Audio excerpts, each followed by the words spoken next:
So ito yung ating panibagong form, yung 1701 MS, or this is for the, again, this is for the micro and small taxpayers.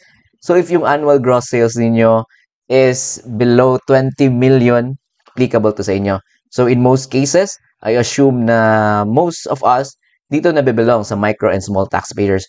So if ever you would opt nga na gamitin ito, na manual kayo mag-file, pwedeng-pwede. But I highly recommend talaga na EBIR form yung gamitin natin is 1701 or the 1701A. So that mas easier, di ba, online na hindi nyo na kailangan pumunta sa AABs to file and pay for your ITR. So ito yung panibagong form, 1701MS. So again, applicable lang ito sa micro and small taxpayers. So if you would want to use this, sinubukan ko mag-fill out nitong 1701MS. Yung downside lang ng form na ito is manual yung computation. So manual nyo talaga i-input yung mga figures. Wala siyang automatic na addition and subtraction. So unlike dun sa EBIR form na automatic siya, i-add niya and subtract siya ng mga 2307, yung mga income tax payments in the previous quarters. So using this form, manual nyo talagang i-input and manual yung computation.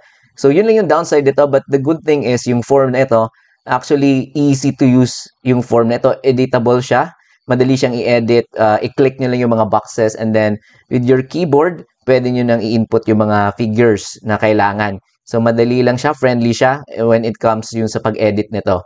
So again, if you would want to use this form, kailangan yung i-download ito. So you can just check yung ating description down below so that mas madali niyo mada-download itong form na 1701MS. So again, this is optional lang ha, hindi to siya mandatory na pag micro kayo or small taxpayers na ito yung gagamitin niyo. This is just an option for us na gustong mag-file manually.